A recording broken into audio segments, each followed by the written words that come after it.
സൗരക്കാറ്റ്, അതായത് സൂര്യനിൽ നിന്നും വരുന്ന കൊടുങ്കാറ്റ്, സോളാർ സ്റ്റോം. നിലവിലുള്ള വിവരങ്ങളനുസരിച്ച് ഈ വർഷം അതിശക്തമായ സോളാർ കൊടുങ്കാറ്റുണ്ടാകും എന്നാണ് കണക്കാക്കപ്പെടുന്നത്. സൂര്യൻ നിലവിൽ സോളാർ സൈക്കിൾ 25-ലാണ്. 2025 ഉടനീളം സൂര്യൻ്റെ പ്രവർത്തനങ്ങൾ തീവ്രമായി തന്നെ തുടരും. 2025 മധ്യത്തോടെ ഉച്ചസ്ഥായിലെത്തും. ഈ കാലയളവിൽ കൊറോണൽ മാസ് ഇജക്ഷനുകൾ അഥവാ CMEs, സൗരജ്വാലകൾ, തീവ്രമായ സൗര കൊടുങ്കാറ്റ് ഇവയെല്ലാം സംഭവിക്കും. സൂര്യനിൽ നിന്നും വരുന്ന തീവ്രമായ ഈ സൗര കൊടുങ്കാറ്റ് നമ്മുടെ ഭൂമിയെ നശിപ്പിക്കുമോ? ഇനി ഈ വർഷം സൂര്യൻ കാരണം ലോകാവസാനം സംഭവിക്കാൻ പോവുകയാണോ? യഥാർത്ഥത്തിൽ ഈ സൗര കൊടുങ്കാറ്റ് എന്താണ്? സൂര്യനിൽ നിന്നും എങ്ങനെയാണ് ഇത്ര തീവ്രമായ കൊടുങ്കാറ്റ് വീശുന്നത്? ഈ കൊടുങ്കാറ്റ് നമ്മുടെ ഭൂമിയെ എങ്ങനെയാണ് ബാധിക്കാൻ പോകുന്നത്?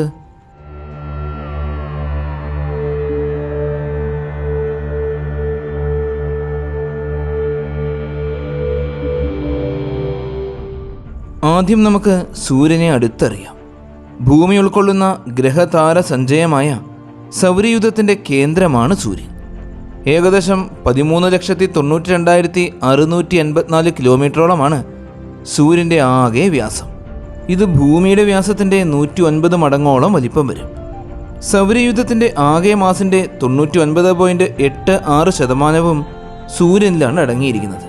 മിച്ചമുള്ളതിൽ പകുതി മാസം ജൂപ്പിറ്ററിൻ്റേതുമാണ്. സൗരയൂഥത്തിൽ ബാക്കിയുള്ള ഗ്രഹങ്ങളും ചിഹ്നഗ്രഹങ്ങളും ഉൽക്കകളും ധൂമകേതുക്കളും എല്ലാം കൂട്ടിവെച്ചാലും ആകെ മാസിൻ്റെ 0.1% മാത്രമേ ആകുന്നുള്ളൂ. സൂര്യൻ്റെ മാസിൽ 4/3 ഭാഗവും ഹൈഡ്രജനാണ്. ബാക്കിയുള്ളതിൽ ഭൂരിഭാഗവും ഹീലിയമാണ്. 2% താഴെ മാത്രമേ ഇരുമ്പും ഓക്സിജനും കാർബണും നിയോണും എന്നിങ്ങനെ മറ്റ് സകല മൂലകങ്ങളും വരുന്നുള്ളൂ. നക്ഷത്രങ്ങളുടെ സ്പെക്ട്രൽ വർഗീകരണം അനുസരിച്ച് സൂര്യനെ G2V എന്ന സ്പെക്ട്രൽ ക്ലാസ്സിലാണ് ഉൾപ്പെടുത്തിയിരിക്കുന്നത്. ഇതുപ്രകാരം സൂര്യൻ ഒരു മഞ്ഞ നക്ഷത്രമാണ്. സൂര്യൻ്റെ വികിരണങ്ങളിൽ ഭൂരിഭാഗവും ദൃശ്യവർണ്ണരാജിയിലെ മഞ്ഞ, പച്ച എന്നിവകൾക്കിടയിലുള്ള വികിരണങ്ങളായതിനാലാണിത്. സൂര്യൻ്റെ യഥാർത്ഥ നിറം വെള്ള നിറമാണ്. ഭൂമിയുടെ അന്തരീക്ഷത്തിൽ സംഭവിക്കുന്ന വിസരണങ്ങൾ മൂലമാണ് നമ്മൾ സൂര്യനെ മഞ്ഞ നിറത്തിൽ കാണുന്നത്. സൂര്യൻ G2V എന്ന സ്പെക്ട്രൽ ക്ലാസ്സിൽ ഉൾപ്പെടുന്ന നക്ഷത്രമാണ് എന്ന് നമ്മൾ കണ്ടു കഴിഞ്ഞു. ഇതിൽ G2 സൂചിപ്പിക്കുന്നത് ഉപരിതല താപനില 5780 കെൽവിൻ അഥവാ 5510 ഡിഗ്രി സെൽഷ്യസ് എന്നാണ്. V എന്ന റോമൻ അക്കം സൂചിപ്പിക്കുന്നത് മറ്റു ഭൂരിഭാഗം നക്ഷത്രങ്ങളിലെയും എന്ന പോലെ തന്നെ ഹൈഡ്രജൻ ആറ്റങ്ങളെ ഹീലിയമാക്കി മാറ്റുന്ന പ്രക്രിയയിലൂടെ ഊർജോൽപാദനം നടത്തുന്ന മുഖ്യ ശ്രേണിയിൽപ്പെട്ട ഒരു നക്ഷത്രം എന്നാണ്. മറ്റു നക്ഷത്രങ്ങളെ അപേക്ഷിച്ച് അപ്രധാനവും വളരെ ചെറുതുമായൊരു നക്ഷത്രമാണെങ്കിലും സൂര്യൻ ആകാശഗംഗയിലെ 85% നക്ഷത്രങ്ങളെക്കാളും തിളക്കമുള്ളതാണ്. ഏറ്റവും സമീപത്ത് സ്ഥിതി ചെയ്യുന്ന 5 നക്ഷത്ര വ്യവസ്ഥകളിൽ മാസുകൊണ്ട് സൂര്യൻ 4ാം സ്ഥാനക്കാരനാണ്. ക്ഷീരപഥത്തിൻ്റെ കേന്ദ്രത്തിൽ നിന്നും 24,000 മുതൽ 26,000 പ്രകാശവർഷങ്ങൾ അകലത്തിലൂടെയാണ് സൂര്യൻ പരിക്രമണം ചെയ്യുന്നത്. ഒരു പരിക്രമണം പൂർത്തിയാക്കുവാൻ 22 മുതൽ 25 കോടി വർഷങ്ങളോളം എടുക്കും. സൂര്യനിൽ നിന്നും നമ്മുടെ ഭൂമി സ്ഥിതി ചെയ്യുന്നത് 14.96 കോടി കിലോമീറ്ററുകൾ അകലെയാണ്. അതായത് ഒരു ആസ്ട്രോണമിക്കൽ യൂണിറ്റ് അകലം. ഇനി നമുക്ക് സൂര്യൻ്റെ ഘടന കാണാം. സൂര്യൻ്റെ ആന്തരിക ഭാഗത്ത് 3 പാളികളാണുള്ളത്: core, radiative zone, convective zone. സൂര്യൻ്റെ ഏറ്റവും മധ്യഭാഗമാണ് കോർ അഥവാ കാമ്പ്. ന്യൂക്ലിയർ ഫ്യൂഷൻ എന്ന പ്രതിപ്രവർത്തനത്തിലൂടെ ഹൈഡ്രജൻ ഹീലിയമായി മാറുന്ന മേഖലയാണിത്. ഈ മേഖലയിലെ താപനില 15 ദശലക്ഷം ഡിഗ്രി സെൽഷ്യസിലും കൂടുതലാണ്. റേഡിയേറ്റീവ് സോൺ അഥവാ വികിരണ മേഖല കാമ്പിന് പുറത്ത് സ്ഥിതി ചെയ്യുന്ന മേഖലയാണിത്. റേഡിയേറ്റീവ് ഡിഫ്യൂഷനിലൂടെയും തെർമൽ കണ്ടക്ഷനിലൂടെയും ഈ മേഖലയിലൂടെ ഊർജം പുറത്തു പോകും. ഫോട്ടോണുകൾ വഴി വൈദ്യുത കാന്തിക വികിരണത്തിൻ്റെ രൂപത്തിൽ അത് സഞ്ചരിക്കും. കൺവെക്റ്റീവ് സോൺ അഥവാ സംവഹന മേഖല സൂര്യൻ്റെ ആന്തരിക ഭാഗത്തിൻ്റെ പുറം പാളിയാണ് ഈ മേഖല. ഊർജം കൈമാറുവാൻ കൺവെക്റ്റീവ് മോഡാണ് ഇവിടെ ഉപയോഗിക്കപ്പെടുന്നത്. ഇതിൻ്റെ താഴെയുള്ള താപനില ഏകദേശം 2 ദശലക്ഷം ഡിഗ്രി സെൽഷ്യസോളമാണ്. ഇനിയുള്ളത് സൂര്യൻ്റെ അന്തരീക്ഷമാണ്. അന്തരീക്ഷം നിർമ്മിക്കപ്പെട്ടിരിക്കുന്നത് 6 പാളികൾ കൊണ്ടാണ്: photosphere, sunspots, chromosphere, corona, solar flares, solar wind. ഫോട്ടോസ്ഫിയറിന് ഏകദേശം 500 കിലോമീറ്ററോളം കട്ടിയുണ്ട്. സൂര്യനിൽ നിന്നും നമുക്ക് കാണുവാൻ സാധിക്കുന്ന എല്ലാ ദൃശ്യപ്രകാശവും ഈ പാളിയിൽ നിന്നുമാണ് വരുന്നത്. ഇവിടെ താപനില ഏകദേശം 5500 ഡിഗ്രി സെൽഷ്യസോളമാണ്. അതുകൊണ്ട് തന്നെ സൂര്യൻ്റെ ഏറ്റവും തണുത്ത ഭാഗം എന്നാണ് ഫോട്ടോസ്ഫിയർ അറിയപ്പെടുന്നത്. സൂര്യൻ്റെ ഉപരിതലത്തിലെ ഇരുണ്ട പാടുകളാണ് സൺസ്പോട്ടുകൾ. ഉപരിതലത്തിലെ തീവ്രമായ കാന്തിക ക്ഷേത്രങ്ങൾ മൂലം ഈ പ്രദേശം മറ്റു പ്രദേശങ്ങളെക്കാൾ കൂടുതൽ ഇരുണ്ടതായും തണുത്തതായും മാറും. ഫോട്ടോസ്ഫിയറിൻ്റെ തൊട്ട് മുകളിലായി കാണപ്പെടുന്ന പാളിയാണ് ക്രോമോസ്ഫിയർ. സൂര്യന് നിറം നൽകുന്നത് ക്രോമോസ്ഫിയർ ആണെന്നാണ് കരുതപ്പെടുന്നത്. സൂര്യഗ്രഹണ സമയത്ത് നമുക്ക് ക്രോമോസ്ഫിയറിൽ നിന്നുള്ള പ്രകാശം കാണുവാൻ സാധിക്കും. ക്രോമോസ്ഫിയറിൻ്റെ പുറത്ത് സ്ഥിതി ചെയ്യുന്ന സൂര്യൻ്റെ അന്തരീക്ഷത്തിലെ ഏറ്റവും പുറമെയുള്ള പാളിയാണ് കൊറോണ. പൂർണ്ണ സൂര്യഗ്രഹണ സമയത്ത് ഇത് വെളുത്ത് തിളങ്ങുന്നതായി നമുക്ക് കാണുവാൻ സാധിക്കും. കാന്തിക ഊർജം പെട്ടെന്ന് പുറത്തു വരുമ്പോൾ ഇടിമിന്നലും വലിയ തെളിച്ചവും സംഭവിക്കും. ഇതിനെ സോളാർ ഫ്ലയറുകൾ അഥവാ സൗരജ്വാലകൾ എന്നാണ് വിളിക്കുന്നത്. സൂര്യൻ്റെ അന്തരീക്ഷത്തിൽ വളരെ തെളിച്ചത്തിൽ ഈ സോളാർ ഫ്ലയറുകൾ സംഭവിച്ചുകൊണ്ടിരിക്കുന്നത് നമ്മൾ ധാരാളം കണ്ടിട്ടുണ്ട്. ഊർജ്ജസ്വലവും ചാർജറുമായ കണങ്ങളുടെ വളരെ ഉയർന്ന വേഗതയിലുള്ള പ്രവാഹമാണ് സോളാർ വിൻഡ് അഥവാ സൗരവാതം. ദശലക്ഷക്കണക്കിന് ഡിഗ്രി സെൽഷ്യസോളം താപനിലയിൽ സെക്കൻഡിൽ 900 കിലോമീറ്റർ എന്ന വലിയ വേഗതയിലാണ് ഇവ പുറത്തേക്ക് പോകുന്നത്. ഇങ്ങനെ സൂര്യൻ്റെ അന്തരീക്ഷത്തിൽ ചാർജർ കണങ്ങൾ പുറത്തേക്ക് പോകുന്ന ഈ പ്രക്രിയ നിരന്തരമായി സംഭവിച്ചുകൊണ്ടേയിരിക്കുന്നു. സോളാർ വിൻഡിലൂടെ ഏകദേശം 19 ലക്ഷം ടണ്ണോളം പദാർത്ഥമാണ് സൂര്യനിൽ നിന്നും ഓരോ സെക്കൻഡിലും പുറത്തേക്ക് പോകുന്നത്. ഈ ചാർജർ കണങ്ങളെല്ലാം നേരെ പോകുന്നത് സൂര്യനെ വലം വെച്ചുകൊണ്ടിരിക്കുന്ന ഗ്രഹങ്ങളിലേക്കാണ്. എന്നാൽ ഇവയ്ക്ക് നമ്മുടെ ഭൂമിയുടെ അന്തരീക്ഷത്തിൽ പ്രവേശിക്കുവാൻ സാധിക്കുകയില്ല. ഭൂമിയുടെ ശക്തമായ മാഗ്നറ്റിക് ഫീൽഡ് ഇവയെ തടഞ്ഞു നിർത്തും. എന്നാൽ ധ്രുവപ്രദേശങ്ങളിലെ അന്തരീക്ഷത്തിലേക്ക് ഇവയ്ക്ക് ചെറുതായി കടക്കുവാൻ സാധിക്കും. കാരണം ആ പ്രദേശത്ത് മാഗ്നറ്റിക് ഫീൽഡ് വളരെ ദുർബലമാണ്. ഈ സമയത്ത് ചാർജർ കണങ്ങളും അന്തരീക്ഷത്തിലെ മറ്റ് കണങ്ങളും തമ്മിൽ പ്രവർത്തിക്കുകയും ആ പ്രദേശത്തെ ആകാശത്ത് വ്യത്യസ്ത നിറങ്ങളിൽ പ്രകാശം കാണുവാൻ സാധിക്കുകയും ചെയ്യും. അറോറ എന്നാണ് ഈ പ്രതിഭാസത്തെ പറയുന്നത്. നോർത്തേൺ ലൈറ്റ്സ്, സദേൺ ലൈറ്റ്സ് എന്നും അറോറയെ വിളിക്കാറുണ്ട്. ഓരോ വാതകവും വ്യത്യസ്ത നിറങ്ങളെയാണ് പ്രതിഫലിപ്പിക്കുന്നത്. അതുകൊണ്ട് തന്നെ ആ സമയത്തെ ആകാശം നമുക്ക് അത്ഭുതകരമായ കാഴ്ചയായിരിക്കും സമ്മാനിക്കുക. സോളാർ ഫ്ലയർ നമ്മൾ കണ്ടു കഴിഞ്ഞു. എന്നാൽ സൂര്യൻ്റെ അന്തരീക്ഷത്തിൽ ഈ സോളാർ ഫ്ലയറുകൾ എങ്ങനെയാണ് ഉണ്ടാകുന്നത്? സൂര്യൻ്റെ അതിശക്തമായ മാഗ്നറ്റിക് ഫീൽഡിനെ കുറിച്ചും നമുക്കറിയാം. എന്നാൽ ഇതുണ്ടാകുന്നത് എങ്ങനെയാണ്? സൂര്യൻ്റെ കോർ ഭാഗത്ത് ന്യൂക്ലിയർ ഫ്യൂഷൻ എന്ന പ്രതിപ്രവർത്തനം നിരന്തരം സംഭവിച്ചുകൊണ്ടിരിക്കുകയാണ് എന്ന് നമുക്കറിയാം. അതിലൂടെ പുറത്തു വരുന്ന അതിശക്തമായ ഊർജം മൂലം കോറിന് പുറത്തുള്ള പ്ലാസ്മ ഇളകി മറിയുകയാണ്.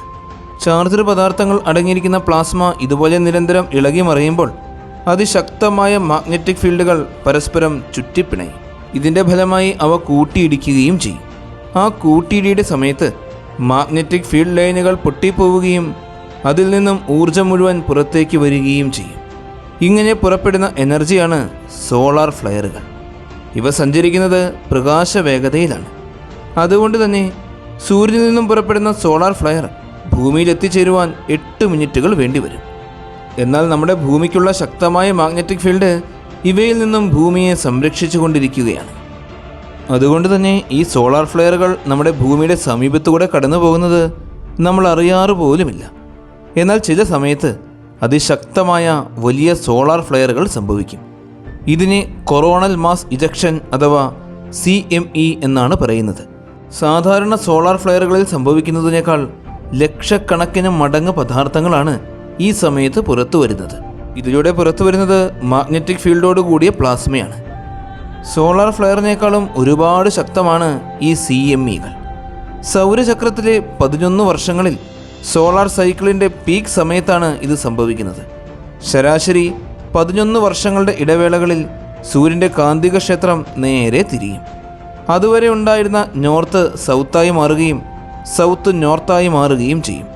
ഇതാണ് solar magnetic activity cycle, sun spot cycle, Schwabe cycle എന്നെല്ലാം അറിയപ്പെടുന്ന സോളാർ സൈക്കിൾ അഥവാ സൗരചക്രം.